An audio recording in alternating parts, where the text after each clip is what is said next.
Hello. Hello, everyone, and welcome to the opening reception with Monica Liu as What We Offer Grows. Thank you so much for coming tonight. So the artist will be giving a short artist talk on the process and the creation of the work for the show and giving some background information. And what I would like to do is first will introduce myself. My name is Professor Todd Jones. I am assistant professor and the gallery director here at Meredith. And I'm really happy to invite Monica Liu to come and have an exhibition with us. So I'll go ahead and introduce Monica, and then we will have the artist talk, and at the very end, we'll have some time for questions. So the Frankie G. Weems Gallery presents Monica Liu in her exhibition, What We Offer Grows. Monica incorporates metal, canvas, oil paints, and glitter to create paintings and sculptures that portray her body. As a biracial female, her work brings awareness of how she navigates the spaces she inhabits. Her process allows her to explore and understand her thoughts and ponderings about the society in which she lives. Her work questions how cultural, societal, familial, and personal beliefs influence one's perception of self. Monica Liu was born in New York and raised in Orlando, Florida. She is the daughter of a Jamaican mother and Jamaican Chinese father. Monica received her Bachelor's of Fine Arts from Florida State University in 2016. Monica later received the Indiana University President's Diversity Fellowship to pursue her MFA and graduated in spring of 2020. While attending Indiana University Bloomington, she also received the Mary Jane McTire Endowed Fellowship. Monica now works and resides in Brooklyn, New York. Please help me welcome Monica Liu.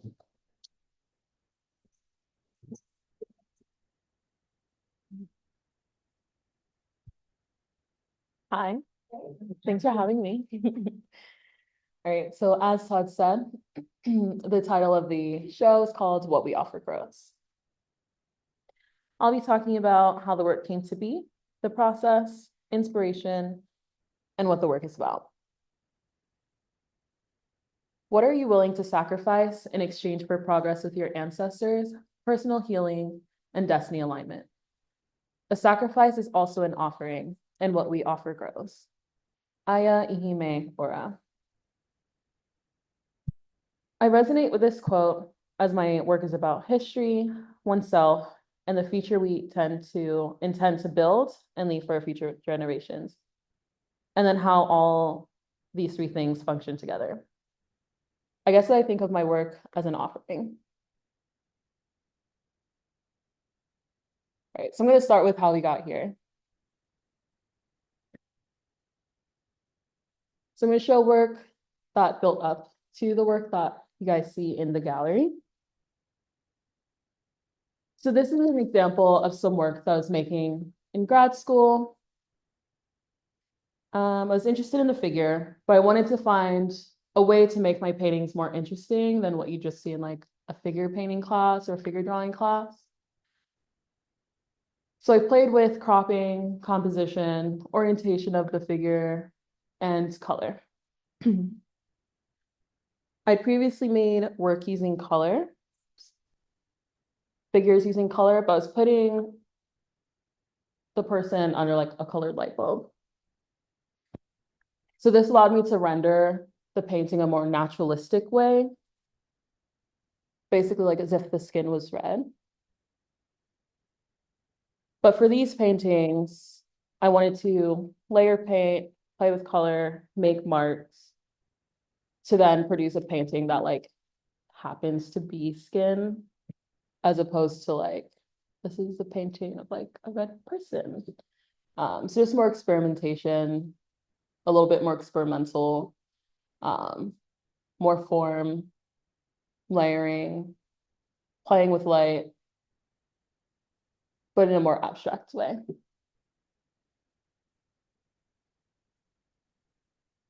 So from those works, I started experimenting in ceramics. I took a ceramics class, and I wanted to make work as if like my paintings became ceramic pieces.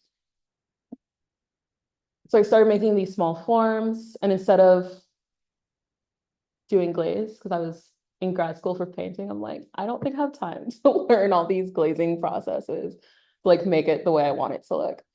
So instead I use like painting primer and oil paints. And I started introducing glitter into these ceramic works.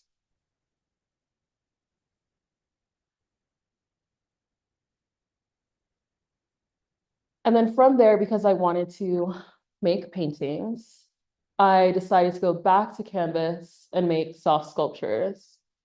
Still playing with these like abstracted figurative forms, but fully in the round, starting to play more with materials. So I have like a lot of glitter, image transfer, thicker paint. I usually tend to paint with thinner layers for light purposes. Interested in like using a side as like the plane that's the background, and still this line that was going around some of the old paintings. But I wasn't quite satisfied with these forms. I feel like they weren't like to the level that I wanted them to be. They're not creating the shapes that I want them. I feel like the ceramics were a bit more sophisticated. So I'm like, okay, how can I make them more like paintings? So I returned to stretch square canvas. I was still making soft sculptures, but stretching on a frame. Still, you guys can see like the image, the line, interested in this like unnaturalistic color and adding even more material. And this is all throughout grad school. So it's in the best image, but just for scale, I made a larger body of work at a larger scale. These were 4x4, and made like a full body of these fully rendered, a bit nicer than these here, basically in the same vein.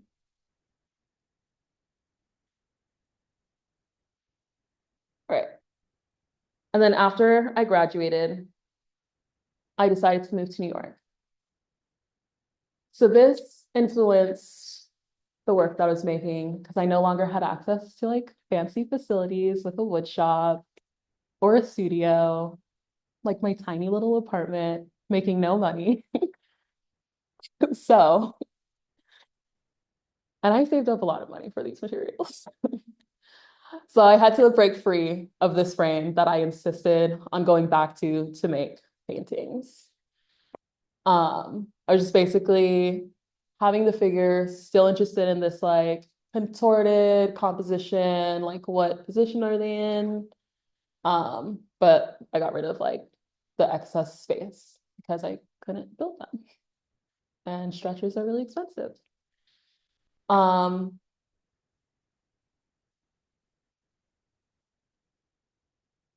so just talking about some of the process for these, I am using canvas.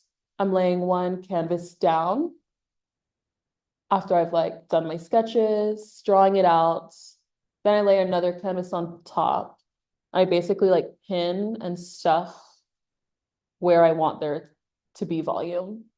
Then I'll like cut out that, unstuff it, sew it, restuff it, and then close up, kind of like how you'd sew like a pillow in school when you first learn, but more complicated, pretty difficult. And then the process is important because I am like recreating like my body, the figure all over again, but with paint. So I'm going to talk about more of the process on how I start that. So I'll first start off with a little sketch. I take my reference images, figure out ones that I like the figure, trying to like abstract the body a little bit more.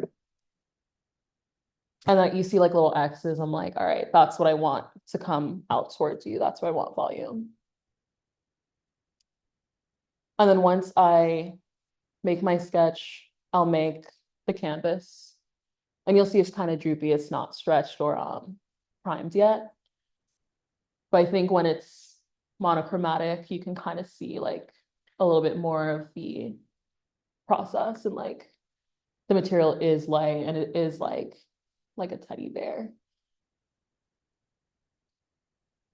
And once I have that, I do stretch it and prime it, and then it becomes just like a regular painting surface.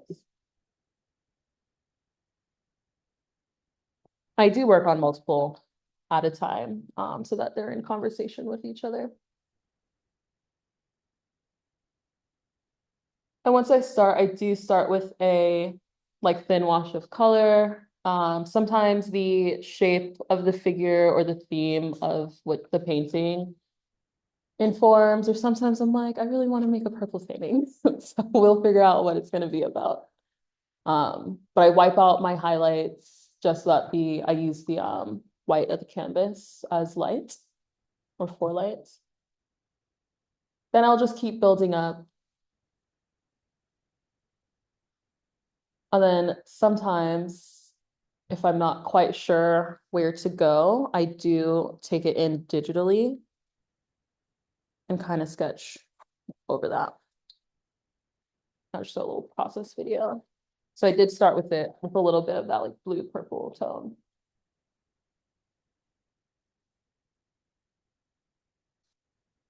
And I'll work digitally because I do want the white of the canvas to come through.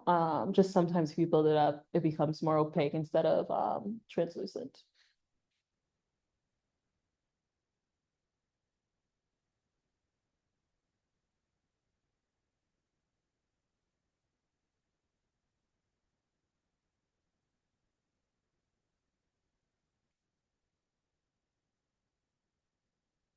And once I build my layers, I keep building up until I get to the final product. I add my adornments, paints, bigger paint.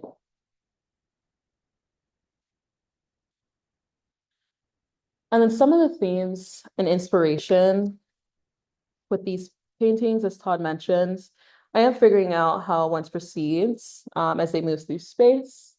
I'm interested in history, culture, and societal influences on like oneself. I use a lot of pop media, family photos, history photos. I do a lot of like reading for research. Just the idea that these figures live in like a liminal space, celestial space. I have a lot of imagery of stars, things that allude to the sky. Basically that these like beings are able to transcend time because space transcends time. Also referencing like Greek myth and how they immortalize their deities and like constellations. So I'll include like some constellations in my paintings as well. And then some of the books that I read are on like Black and Caribbean art history, theory. I've read a lot of books on like Black people and their interaction in nature and like going back to nature, and ethnoastrology and the cosmos. So these things show up in the form of, like I said, stars, sparkles that look like as if you're looking up in the night sky, chains that might resemble jewelry or other forms of like bondage, cowrie shells, and I'll use like images or image transfers. I do use a lot of mirrors, so like you can kind of see yourself within these paintings as well.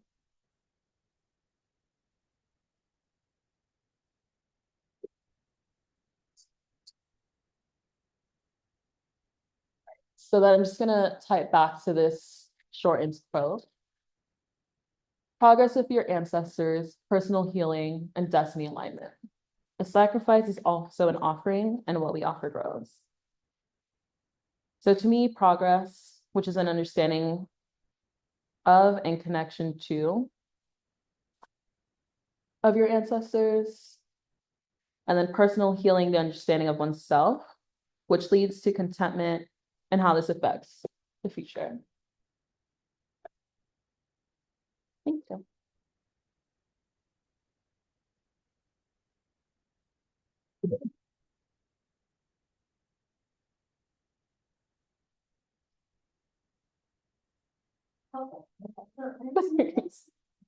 At the beginning, you were showing work from grad school and then the exhibition, you had paints 4x4. I was wondering the scale of the ceramic pieces and also the paintings that came before that.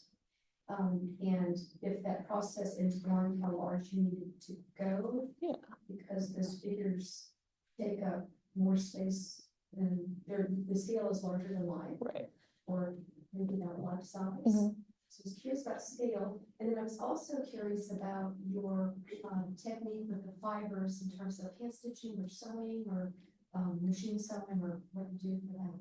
Yeah, so the scale of the very first two paintings were like 2 by 2, and then the second slide that I had were these were 4 by 4. But these initial ceramic pieces do like fit in your hands like quite nicely. I did move into making slightly larger ones that were like around maybe this size, but I do quite like the small ones. I do want to make more. I kind of think of them as like how people used to travel with like either fertility things or protection. So I did want them to be small enough to like not quite pocket size, but they fit in your hands. I do tend to like to make these figures larger than life. They're not huge, but I do want them to be like, okay, if they were in the night sky, they would be kind of like looming over you in like a gigantic way.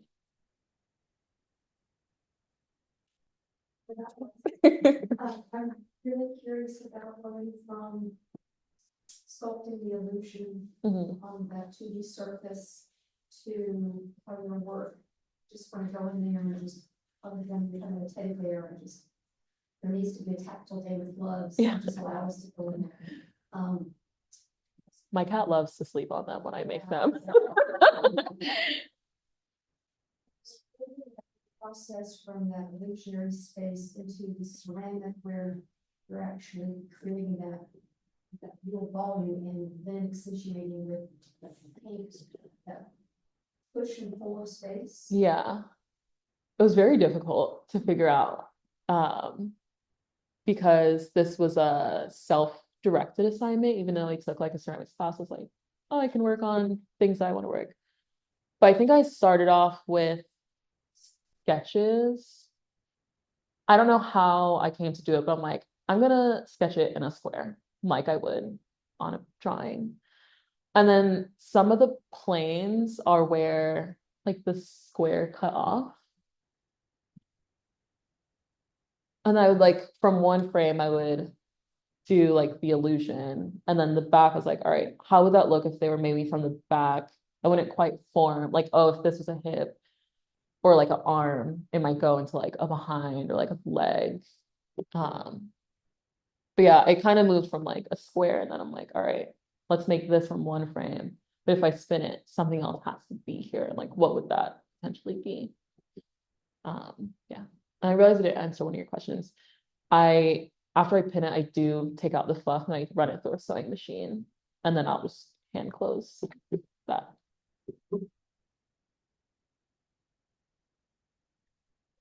You might have mentioned this earlier and I just forgot. But where do you come up with your colors? Like what draws you to these kind of not lifelike colors? Yeah, so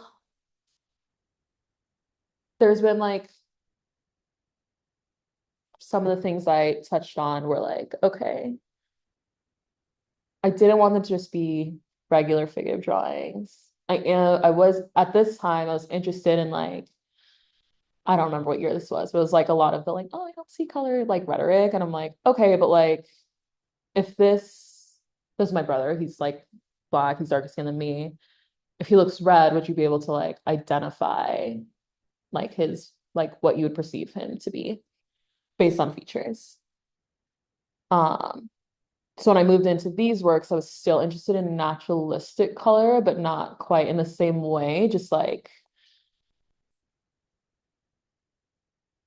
I don't know, just like interested in using like unnaturalistic colors still to make them more like otherworldly, a little bit more ethereal.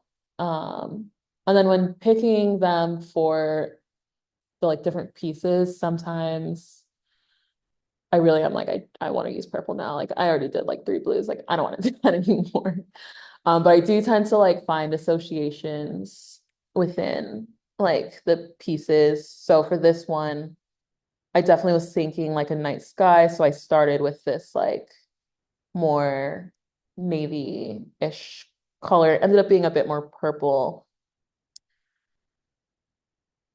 But it's like, oh, what if they're like lights? There's like a bit of orange, just not like completely like purple. And sometimes I'm like, all right, I want to do this. Like I was telling Todd, the seriously by the soccer field. I was like, okay, I want to use red. And this made me think of this memory of like when I was a kid, I would go with my grandmother to my siblings' soccer practice. And seriously is like this plant that Jamaicans use to like brew into tea, and it's like has good health benefits. But I'd be like sitting on the side of the soccer field, and the position kind of reminded me of like sitting down. I knew I wanted to be red, and seriously produces a fruit that's red. I was like, I don't know how I didn't get in so much trouble for this. But I used to pop the fruit, and I would literally like have these like juicy red like gunk on my hand. So sometimes it's just like, oh, I want to do this, or sometimes this position reminds me of this thing. And then that like builds on the painting. I have a quick question. So throughout the entire like slideshow, there was like a progression of your style, which I thought was really interesting to see, like how you grew from that. What next step are you thinking of taking in this piece or any others that we're going to see? Like inclusion of other materials or Yeah. others? Definitely.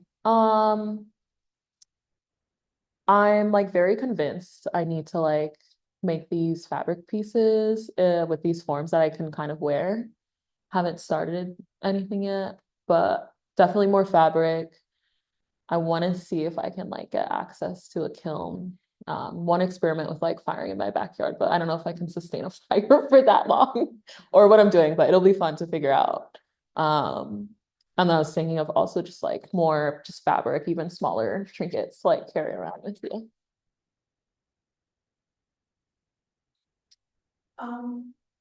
Having been parents, what was your inspiration to become an artist? At what age?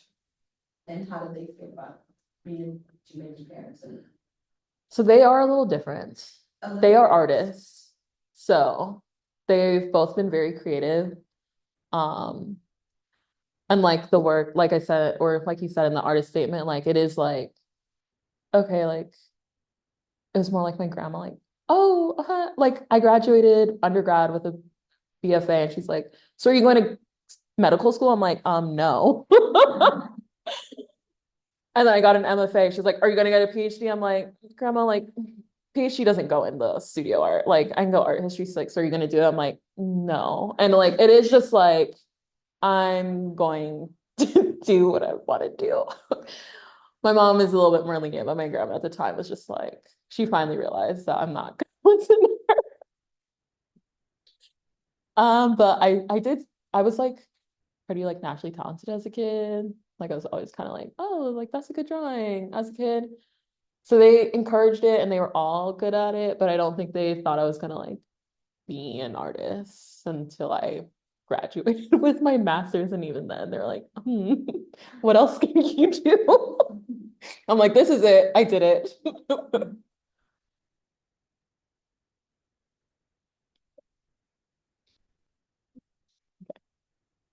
So I'm working with a group of seniors now, Mhm. and a couple of them are graduating this semester and the rest in the spring.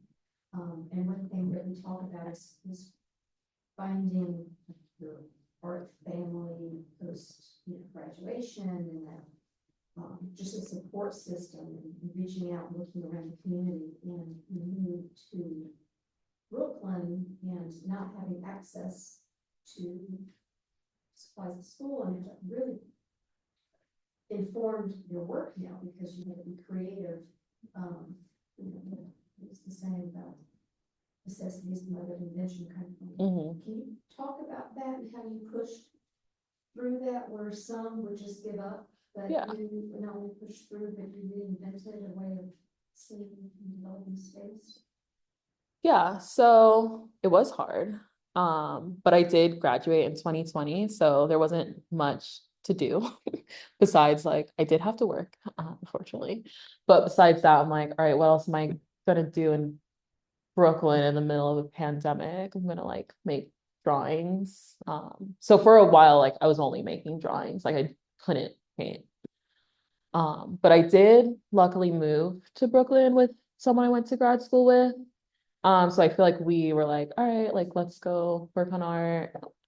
We want to keep having a practice. And then some other friends from grad school, and then all my friends in New York right now are all from Florida. We all went to undergrad together.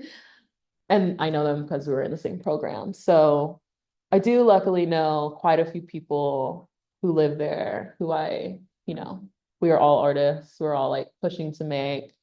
I've shared studios with like my friends, or people I know who live there longer. I'm like, I need a studio that's not expensive. Do you know anyone? They're like, I'll find out for you. I don't know anything right now. So like, so even now someone's like, oh, I might be looking for a studio. I'm like, I'll keep eyes out. So like everyone kind of like posts for each other, try to like find connections with each other. But like there's people that I met once at Florida State, and the person lives in Brooklyn now. I'm like, oh, we're friends now. Like, and we went to school together and we weren't in the same class. We didn't know each other well. Yeah.